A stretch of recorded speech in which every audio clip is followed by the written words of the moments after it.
Good afternoon and welcome to H360 Live. My name is Dave Duplay.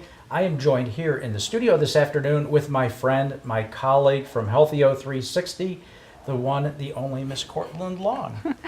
Courtland, how are you today? I'm good. How are you? I'm doing fantastic. Well, we have had a whirlwind trip over the last couple weeks. Oh, yes, we certainly have. 3.5 cities in about 12 days. Yep, remarkable. It was remarkable, but we saw some of the most amazing people, patients and care partners sharing their story with us, and of course the advocates that are, making the world a better place and really helping patients. Very special. It was really special, especially to be down in Fort Lauderdale for the Lewy Body Dementia University meeting. We have a lot of care partners for patients with Lewy body dementia, so it was great to hear their stories and get some advice for some of the patients and care partners on our site. It really was. And the extra special treat, we got to see Bill and Peggy Long, right? Yes, Your we folks. did, yeah. They were down vacationing at their condo in Florida, and so we got to spend an evening over dinner with them. Yeah, it was great. Yeah, they're very proud of you and the work you're doing at h360. Thank you.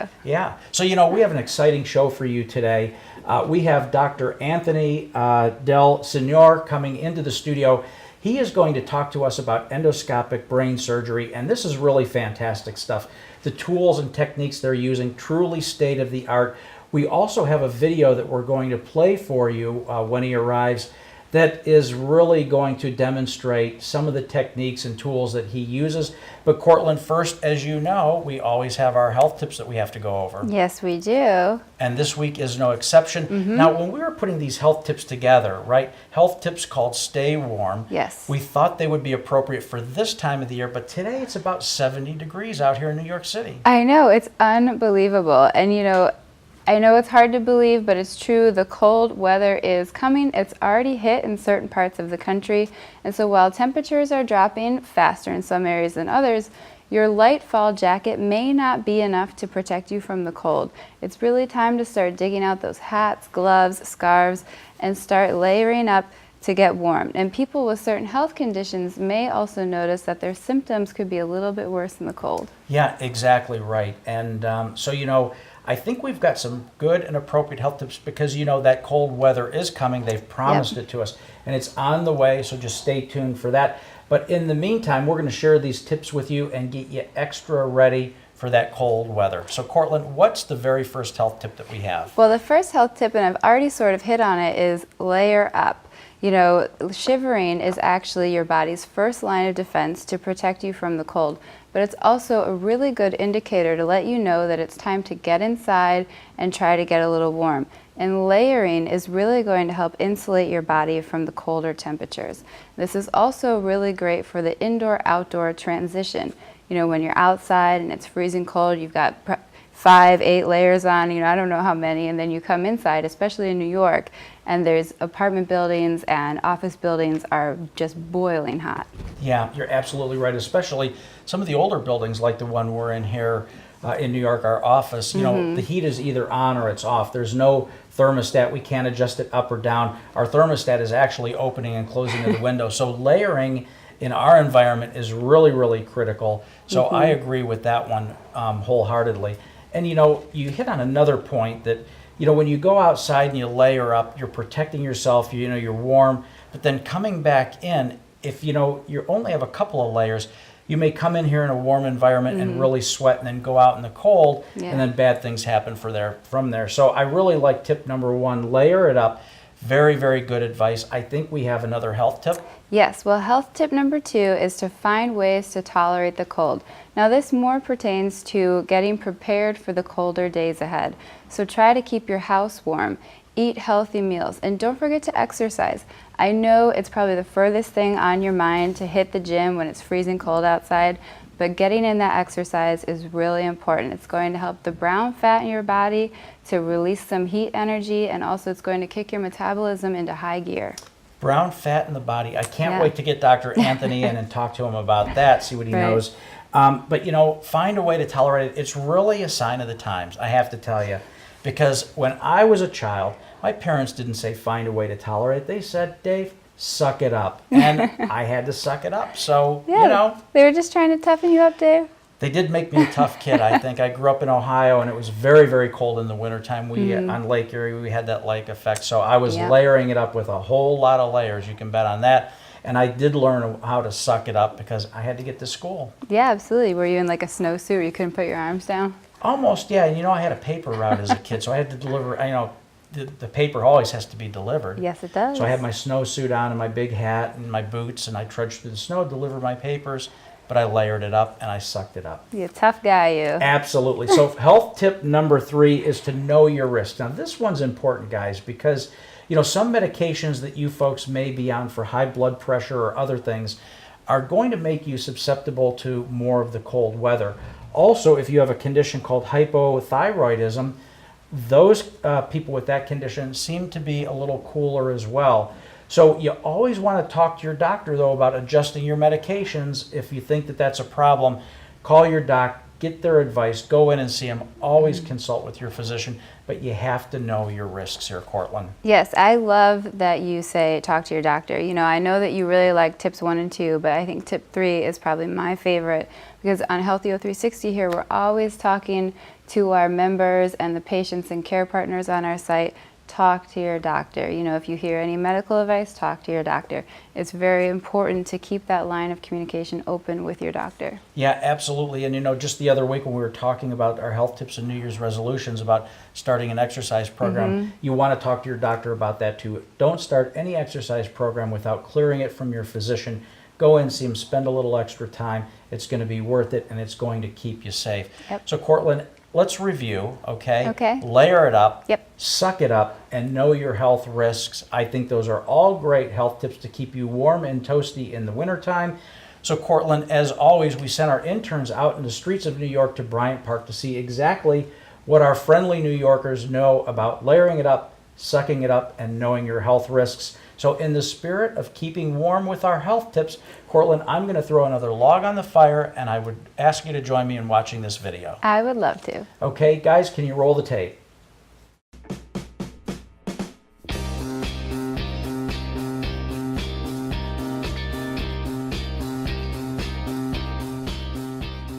Do you or anyone you know has a condition that makes them prone to the cold weather?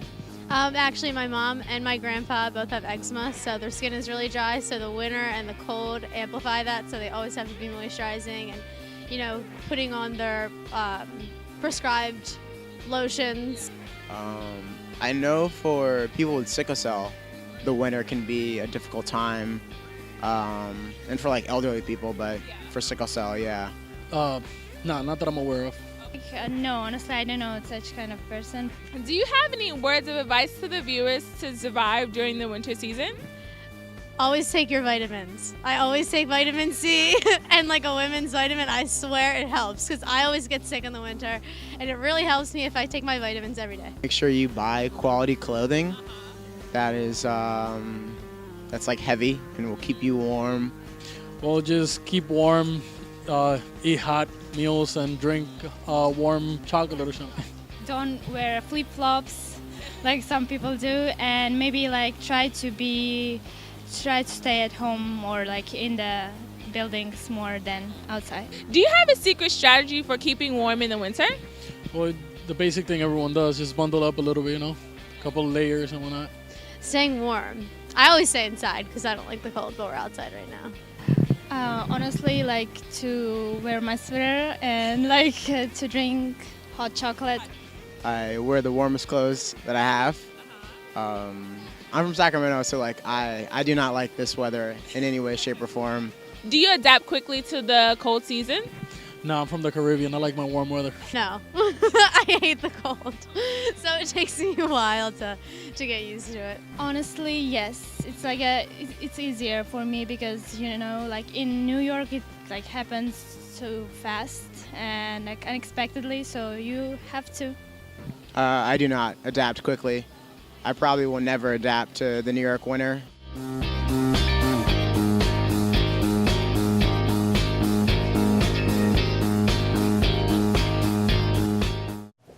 Well, Courtland, what did you think of that video? Well, that was a great video. A lot of the people that we interviewed in this video actually were not born and raised in New York, and they were born in much warmer climates, so they definitely subscribe to the layered up technique. Yeah, and a few of them, their answer was, I think I just won't go outside in the wintertime. I'll stay inside where it's warm and toasty. I'll have my hot chocolate Yeah. and life is going to be good. But they were talking about layering it up. So they had a couple of them dead spot on. And so I think our New Yorkers are ready for the winter. They may not like it, but I think they're ready for it. Absolutely, they're ready. Well, Courtland, now is our favorite time of the show. We have Anthony Del Signore coming into the studio. And let me tell you a little about Dr. Anthony here before we get into the Q&A. He is an MD and also a PharmD. He is an assistant professor and director of rhinology and endoscopic skull-based surgery at Mount Sinai, Beth Israel. Doctor, it's so good to see you here. Dave Courtland, very nice to be here. Yeah. Thank you for inviting me. Yeah, absolutely. So we have so much to talk to you about. We've got a little video we're going to run for our audience today that you're going to kind of take us through, showing us, about some of the surgery and what exactly you do when you're at work. So Courtland, why don't we start? Yes, absolutely. Well, Dr. Del Signore, again, thank you so much for coming in. It's really exciting to talk to you today. And I'm sure all of our viewers are very curious. So can you explain what exactly is endoscopic skull base surgery? Well, Courtland, thank you very much for the invite. And yes, it is a mouthful. Yeah. It's endoscopic skull-based surgery. And essentially it's using cameras to go through the nose in order to get to areas where tumors may arise between the junction of the sinuses and the skull base and brain. And basically we use those cameras as well as miniature instruments to remove the tumor and then basically patch up that area so the patients can hopefully get out of the hospital that much faster. Very interesting. So, Doc, we've had a number of physicians come through lately, and there's so many advances in medicine, whether it be, in cancer with, patients getting immunotherapy, whether it be just sequencing of tumors or prototyping and categorizing tumors. This endoscopic surgery, how new of a technology is this? Well, Dave, the technology itself has been around for well over 30 years with surgery in the sinuses. Within the past 10 or 15 years, we've actually seen this transition to the removal of skull-based tumors as well as brain tumors.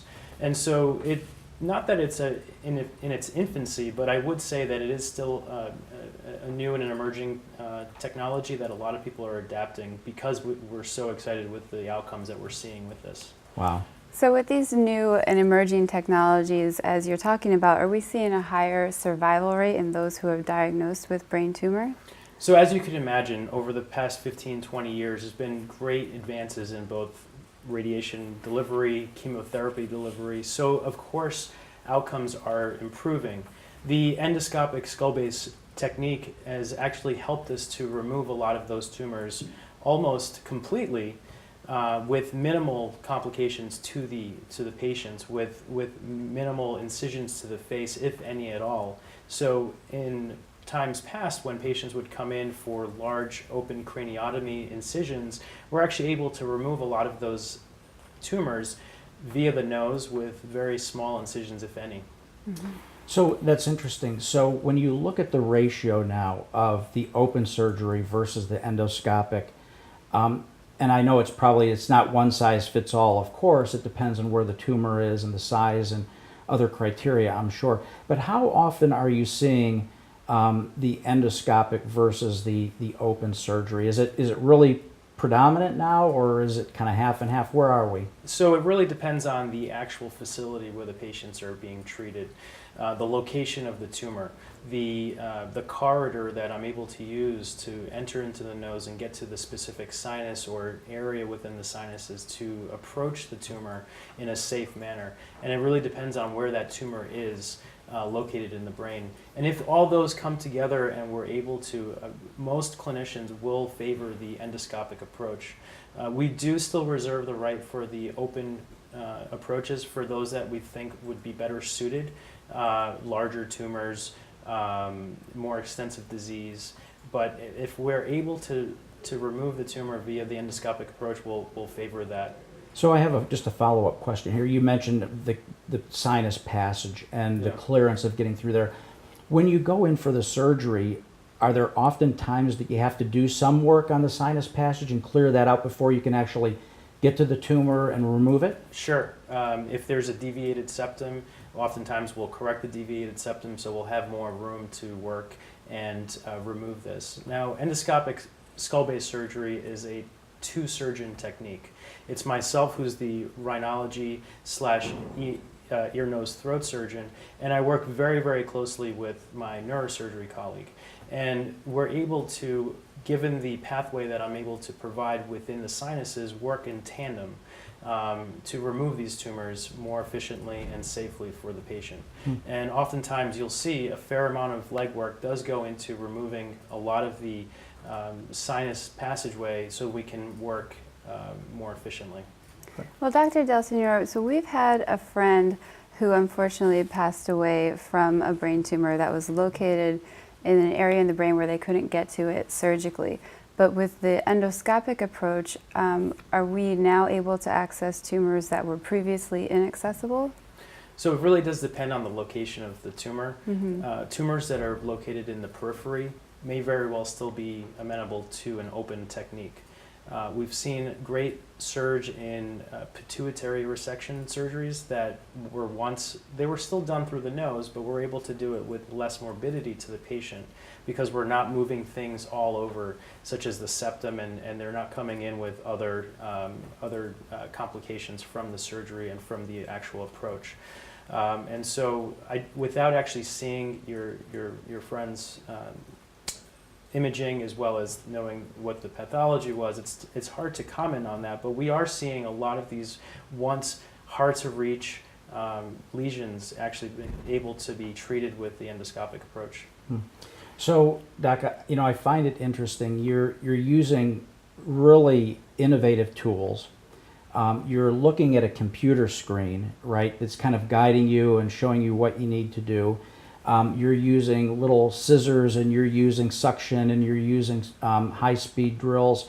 All that's very fascinating, and without minimal disruption of other parts of the brain. When we were preparing for you to come in, we happened to watch a video that you sent us, and we found it very fascinating. You and a colleague back in March of 2014 doing a surgery, and I'd like to show that to our viewers right now and have you kind of narrate through what you're doing and what we're seeing. I just want to warn the people at home, this is a little graphic, so if you're joining us on your lunch hour and you're sitting at your desk watching and having lunch, you may want to put the sandwich down for just a minute if you're going to watch this. So I have an iPad here, and I'm going to ask the guys to now roll the tape. Well, Dave, this is actually an inverted papilloma, which is a sinonasal mass, and there's a high predisposition for this to eventually have and harbor some squamous cell degeneration in there. And oftentimes what we're doing is we're taking this out in bulk, and as you see there, we're basically debulking the mass and allowing us to really get the peripheries of and the extent of the lesion. And now you see this, what we call the microdebrider, and the microdebrider basically acts as a trimmer in essence, and it trims away the mass, and now we're just basically allowing the sinus cavity to be fully developed and to allow for post-surgical surveillance so we can look for any sort of signs of recurrence. And as you can see, the lesion is sort of taken up towards the skull base, and oftentimes one of the complications that we're often talking to patients about here, especially with lesions at this area, is the possibility of a CSF leak, and we consent all of our patients for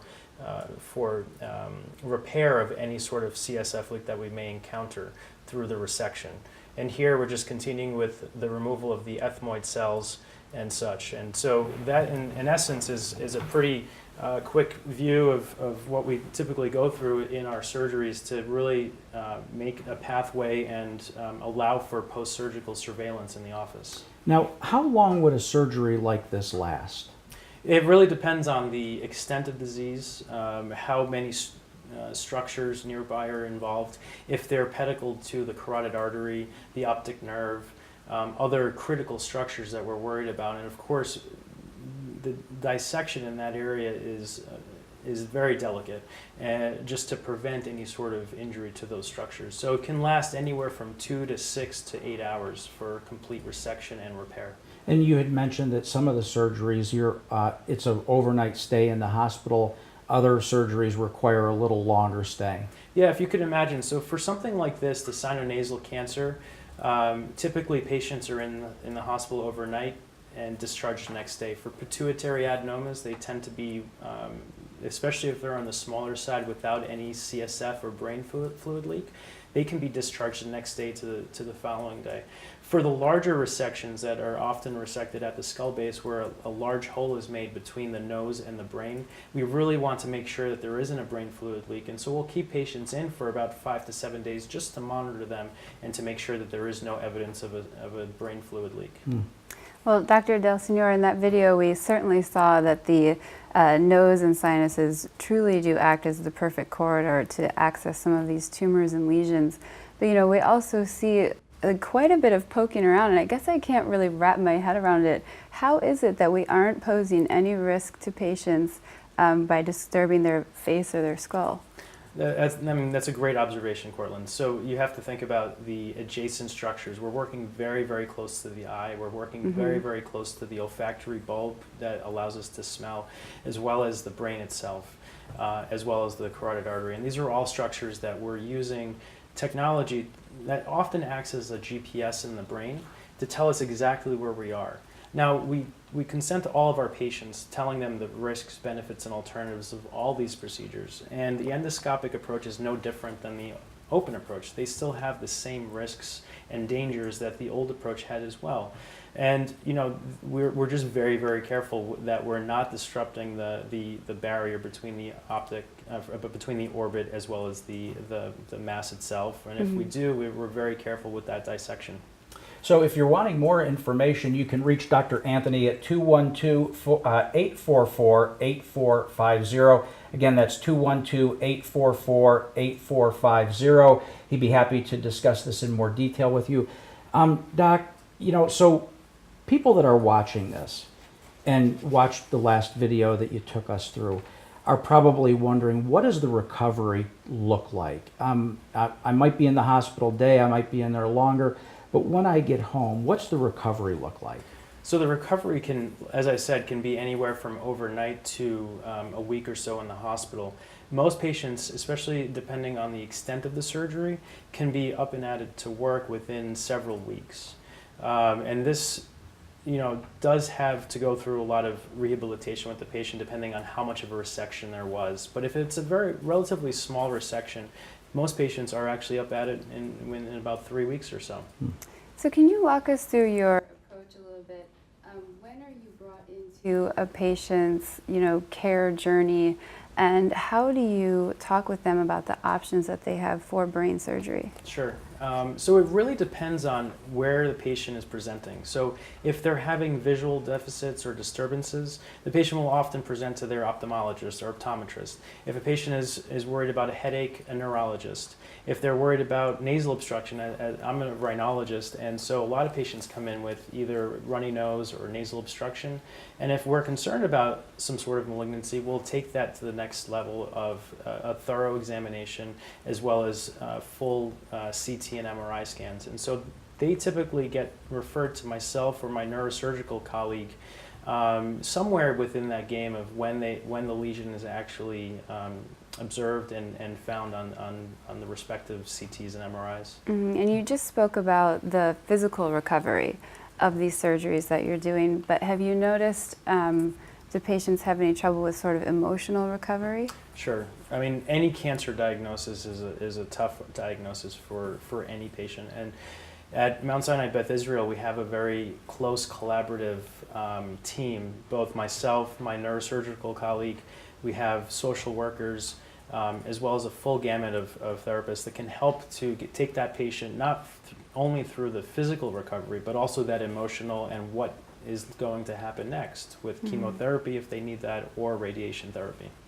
So, Doc, not very long ago, we had a young lady sitting in that very chair where you are, and she is a brain tumor survivor. She was diagnosed shortly after giving birth to her first child had sharp pains in the head. It took them a while to diagnose this, but at the end of the day, she had a golf ball sized tumor that got removed. And so she was telling us that during her surgery that the surgeon was able to remove about 95% of the tumor. The other 5% was handled through radiation. Is that, and I know again, one size doesn't fit all here, but a majority of the cases that you're seeing and you're dealing with, are you able to remove 100% of the tumor, or is there in fact some left behind that needs to be dealt with in a different way? Sure. Our goal for all of our surgeries is a gross total resection or complete removal of the tumor. Now, if the neoplasm or the lesion is benign and it's stuck to the carotid artery or the optic nerve, of course we want to preserve the optic nerve so their vision is intact, or we don't want an injury to the carotid artery, which could be catastrophic. And so we'll leave, in some instances, tumor behind and control it with radiation therapy, especially if it's a benign lesion. Now, if it's a malignant lesion, then that's a different conversation, and oftentimes we have that discussion with the patient. But it is oftentimes, both with the open as well as the endoscopic approach, there are many times where you won't have a complete resection because of those factors of it being so closely adherent to some of those critical structures. So Dr. Del Signore, let's talk about the future of your field for a minute.